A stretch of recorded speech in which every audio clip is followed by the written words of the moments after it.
పరిషత్ సర్వసభ సమావేశం జరిగింది. చాలా విషయాలు దీంట్లో డిస్కషన్ చేశాం.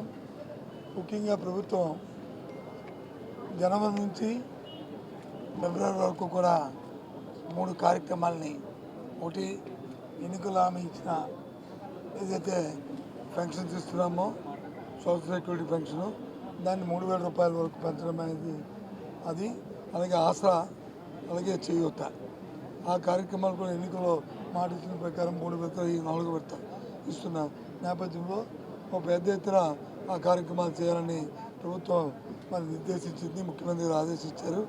ఆ కార్యక్రమం మీద కూడా డిస్కషన్ జరిగింది. దానికంటే ముందు మొన్న జరిగిన గత నెలలో మన ప్రాంతంలో జరిగిన తుఫాను తీవ్రత వల్ల ఏదైతే ముంపైన మరి ఫీల్డ్స్ కానీ లేదు, తర్వాత వచ్చిన మరి ధాన్యం సేకరణలో కానీ ఇబ్బందులు వచ్చాయా, ఏమొచ్చాయి, ఎంతవరకు నష్టపోయింది, వాటి మీద కూడా సమీక్ష జరిగింది. ఆ సమీక్ష ప్రకారం ఇక్కడ అక్కడ కలిపి ఇక్కడ ఒక 50 లక్షల రూపాయలు ఈ జిల్లాకి, అలాగే పార్తీపురంకి వచ్చి 20 లక్షల రూపాయలు, రెండింటికి కూడా కాంపన్సేషన్, సబ్జెక్టు కరెక్షను, ఆ రెండు కూడా రాష్ట్రాలు రాశారు. అవి పండుగలోపే వాళ్ళకి డిపాజిట్ అవుతాయి, వాళ్ళకి రీయింబర్స్మెంట్ వస్తుందనే విషయాన్ని కూడా తెలియజేశాము. దాంతోపాటు ఏదైతే ధాన్యం సేకరణ ఉందో ఎక్కడైనా డిస్కవర్ చిన్న కొంతవరకు 5% వరకు ప్రభుత్వం ఇచ్చింది. ఇంకా అంతకంటే ఏమైనా ఎక్కువ వచ్చింది కానీ ఎక్కడైనా వస్తే మరి కూర్చొని సంప్రదింపు చేసి వాళ్ళకి ఏ ఇబ్బంది లేకుండా చూడాలని చెప్పాము. ప్రస్తుతానికి అయితే ఎక్కడా కూడా లేదు, అక్కడ 1-2 ఇన్సిడెంట్లు మాత్రమే వచ్చాయని చెప్పారు. బై అండ్ లార్జ్ చూసుకుంటే మన జిల్లాకు ఉన్న టార్గెట్ కంటే జిల్లాలో వచ్చిన ప్రొడక్షన్ ఈ సీజన్లో తక్కువ ఉంది కాబట్టి ఏ విధమైన ఇబ్బంది ఉండదనేది నేనైతే ఆశిస్తున్నాను. ఇది బై అండ్ లార్జ్ చేసింది. అలాగే ఎన్ఆర్జీకి సంబంధించి ప్రతిష్టాకరంగా ఈ రాష్ట్ర వ్యాప్తంగా కూడా ఒక అసెట్ క్రియేషన్ అనేది జిల్లాలో ప్రతి సచివాలయం జరిగింది. సుమారు ₹1 కోటి వరకు సచివాలయాలు కానీ, ఆర్బీకేలు కానీ, వెల్నెస్ సెంటర్లు కానీ, వాటి మీద కూడా సమీక్షించాము. 70% వరకు పూర్తయినవి, ఇంకా 30% వరకు ఉన్నాయి. కొంత బిల్ పెండింగ్ ఉందని చెప్పారు, అది కూడా రిలీజ్ చేస్తే వాటిలో కూడా ఇంకో 20% కంప్లీట్ చేయడానికి అవకాశం ఉన్నాయి. కాబట్టి బై అండ్ లార్జ్లో ఇవి ఈ ఎన్నికలు అయిపోయిన లోపల 75% వరకు అవన్నీ కంప్లీట్ అవుతాయి. దాని మీద కూడా సమీక్షించడం జరిగింది. రాష్ట్ర వ్యాప్తంగా అంగన్వాడీ కావచ్చు, లేకపోతే ఇతర కొన్ని శాఖలు సమ్మెలోకి వెళ్ళిన దానిపైన మీరు హామీలు 100% పూర్తయ్యని మీరు చెప్తున్నారు. హామీలు పూర్తయితే వాళ్ళందరూ కూడా ఉద్యోగ సంఘాలు రోడ్డు మీద ఎలా విషయాన్ని హామీకి ఉద్యోగ సంఘం హామీకి ఉంది. అంగన్వాడీ మీరు ఇస్తారు.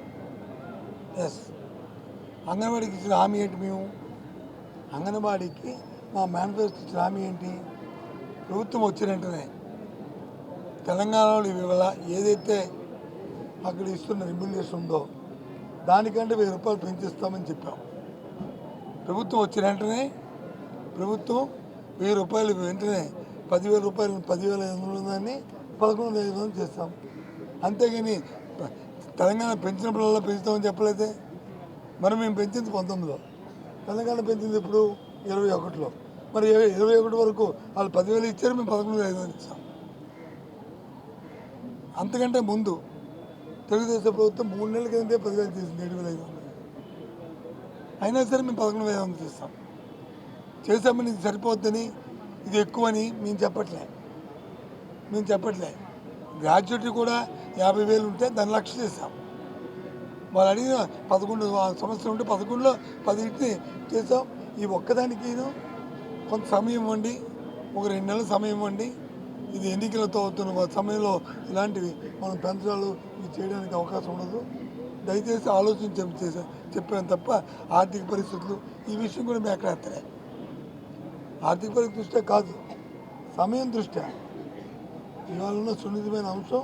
ఇవాళ ఎన్నికలకు వెళ్తున్న 1-2 నెలల్లో ఇలాంటి చేయడానికి అవకాశాలు లేవు కాబట్టి చేయడం కూడా సంబంధించిన కాదు. కాబట్టి సమయం కూడా తప్ప అంతకంటే ఇంకేం కాదు. నవరత్నాలు ఒకటి మద్యపాన విషయాల్లో కూడా ఇప్పటివరకు హామీ నవరత్నాల్లో మద్యపాన విషయాలు దశలవారీగా తగ్గిస్తాం వచ్చాము. ఈ రాష్ట్రంలో బెల్ట్ షాపులు లేకుండా ఎక్కడ చేసాము. తెలుగుదేశం పార్టీ అయితే ఎన్టీ రామారావు వచ్చి మద్యపాన చేస్తే చంద్రబాబు వచ్చి విడిగా ఇవాళ పెట్టాడు.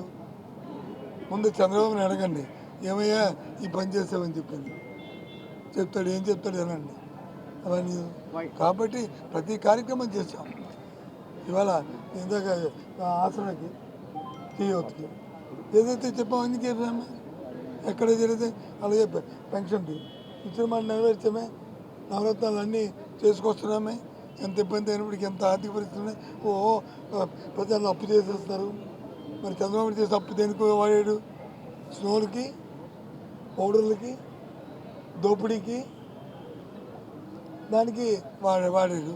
మేము చేసిన ప్రభుత్వం చేస్తున్న ఏదైతే ప్రభుత్వ నిబంధనలో ఎఫ్ఆర్బిఎం లోపడి అన్ని రాష్ట్రాల్లో మీ రాష్ట్రం కూడా చేసి ప్రజా సంక్షేమం కోసం ప్రజల తాలూకా వారి తాలూకా దైనందిన జీవితంలో వాళ్ళ ఆర్థిక పరిస్థితి మెరుగుపరచడానికి ఇవాళ కార్యక్రమం చేస్తాం. అందుకే రాష్ట్రంలో దేశం మొత్తం మీద ఆంధ్ర రాష్ట్రంలో ఉన్న ప్రధానికంతో జీడిపి ఇవాళ పెరిగింది. ఎందుకు పెరిగింది? ఎలా పెరిగింది? ఆలోచన చేయాలి. అంతేగాని ఏదో 2 టీవీలు 3 ఇష్టం వచ్చినట్టు మాట్లాడతానంటే వాస్తవ పరిస్థితి అది ఇవాళ. అది సార్ హామీల పరంగా ప్రభుత్వ వాదన ఎలా ఉన్నా నేను అచ్చెన్నాయుడు మాట్లాడుతూ 900 అసలు నవరత్నాలు కానీ మిగతా హామీల పత్రంలో కానీ చెప్పింది ఒకటి అక్కడ ఉన్నదో ఏదో ఒకటి చెప్పి నేను కాదు. అది కాదు బాబు, చెప్పింది ఒకటి చేసింది ఒకటి అని ఏదో మీ దగ్గర టీవీ పెట్టారని నేను ఇష్టాలుగా మాట్లాడితే అది సమంజసం కాదు. అచ్చెన్నాయుడు కానీ ఎల్లనాయుడు కానీ ఎవరైనా సరే ఒక ఎగ్జాంపుల్ చెప్పి దాన్ని చెప్తే దానికి సమాధానం చెప్తాం. ఇప్పుడు మొన్న సిపిఐఎం వాళ్ళు చెప్పారు ట్యాబ్లకు వచ్చి 2,500 కోట్లు అవినీతి జరిగిందని. ట్యాబ్లు కొనిదంతా ఇచ్చిందంతా గత సంవత్సరం వచ్చి 700+ కోట్లు, ఈ సంవత్సరం వచ్చి 630 కోట్లు, మొత్తం కలిపి వరిసి 1,400-1,500 కోట్లు. 2,500 కోట్ల అవినీతి ఏంటి? Non sense. ఇలాంటి పాసింగ్ నిర్మాణాలు చేస్తే అలాగే వచ్చినట్టు కూడా చెప్పనండి, ఏంటో చెప్తే దానికి సమాధానం చెప్తాం ఓ బాధ్యత గల మంత్రిగా. ఎందుకంటే నేను మాట్లాడింది నా ఇండివిజువల్ కాదు, ఒక బాధ్యతతో ప్రభుత్వం తరపున నిర్వహిస్తాం, దానికి బైండ్ అయి ఉంటాం, ఒక బాధ్యతగా మాట్లాడతాం. అంతేగాని వాళ్ళలాగా వచ్చి మేము పాసింగ్ నిర్మాణాలు చేసి ఏదో దీన్ని మాట్లాడే పరిస్థితి మాది కాదు. వైనాట్ 175 మీ నాయకుడు అంటున్నారు. ఇటువైపు చూస్తుంటే వైసీపీ నేత అందరూ రాజీనామాలు చేసినట్టు పరిస్థితి కనబడుతుంది. ఎందుకు చేస్తున్నారు? 175 కాబట్టి. ఈ 175 వీళ్ళు ఫిట్ అవ్వరని ఆలోచించారు కాబట్టి నాయకుడు వాళ్ళ గురించి ఆలోచన చేశారు. మేము నిర్ణయం చేసిన పార్టీ నిర్ణయం చేసిన తర్వాత చేశారా, ముందు చేశారా? ఆలోచన చేయండి.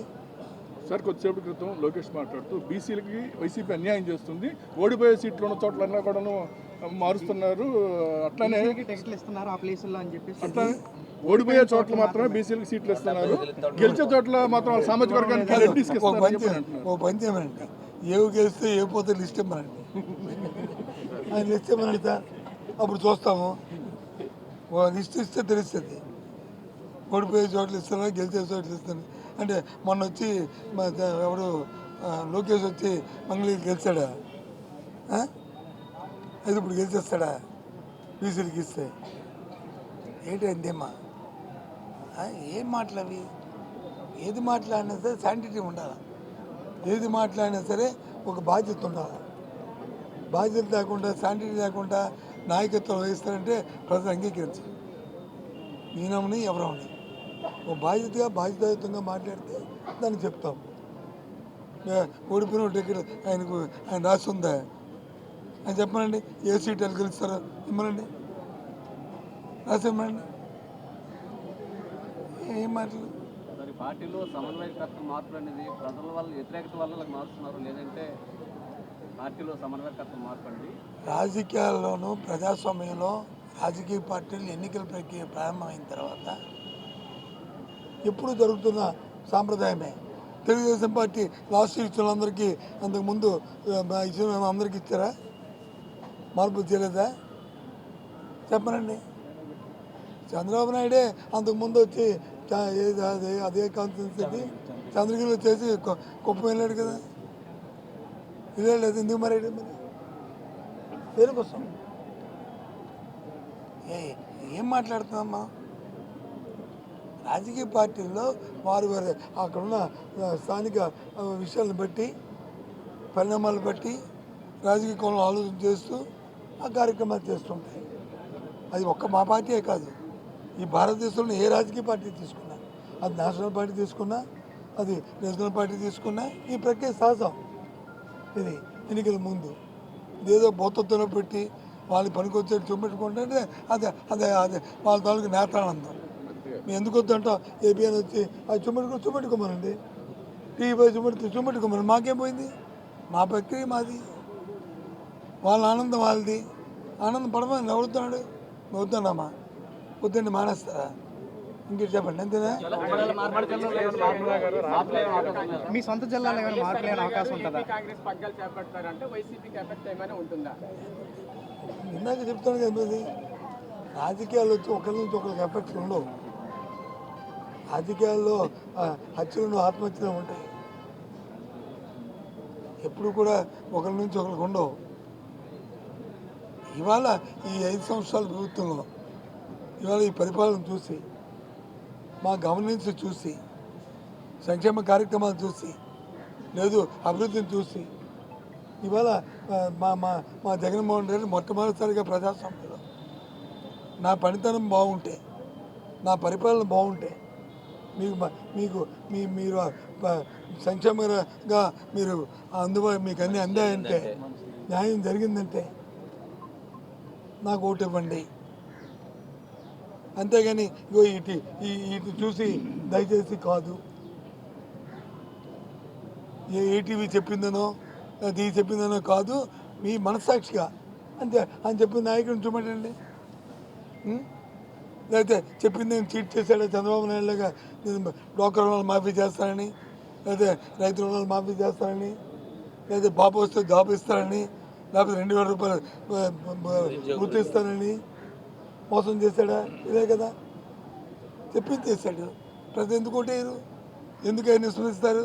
ఎందుకు ఆయన వదులుకుంటారు? దేనికోసం? కాబట్టి 100% జగన్మోహన్ రెడ్డి గారే మళ్ళీ ఈ రాష్ట్రానికి మళ్ళీ ముఖ్యమంత్రిగా చేస్తారు, అవుతారు. ప్రజలు కోరుకుంటున్నారు, ఇది వాస్తవం. 100% కూడా దాని మీద చర్చిస్తున్నాము. దాని మీద డిస్కషన్ జరుగుతుంది. 2 రోజులు ఈ విషయం చెప్తాను. తెలియదా? ఇప్పుడు డిపిఆర్ గవర్నమెంట్ వెళ్ళింది, మా దాని మీద జరుగుతుంది. ఏదైతే జగనన్న ఇళ్ళ ఉందో నిరంతరం అవకాశం ఉంటే 90 రోజులు పెట్టుకున్నారు. అవన్నీ ఉన్నాయి. దాన్ని చర్చించుకొని ఫైనాన్షియల్ ఎబిలిటీ చూసుకొని ఆ కార్యక్రమం. సమయకర్త రెడ్డి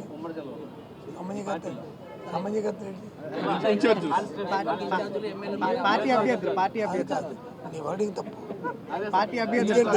ఎందుకంటే ఈ జిల్లాలో 99 సీట్లు ఇవాళ మా పార్టీనే.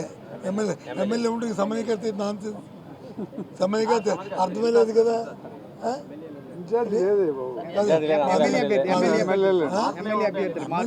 ఎమ్మెల్యే అభ్యర్థులది పార్టీలు నిర్ణయం చేస్తుంది. నా మనస్సాక్షిగా మా ఎమ్మెల్యేలందరూ పనితీరు బాగుంది, ప్రజలు వచ్చి హర్షిస్తున్నారు. కాబట్టి ఆ ప్రశ్న అప్రస్తుతం అనేది నేనైతే వ్యక్తిగతం అనుకుంటాను. నేను పార్టీ తరఫున చెప్పడానికి నేను కాదు, వ్యక్తిగత అభిప్రాయం నాది. Okay, thank you.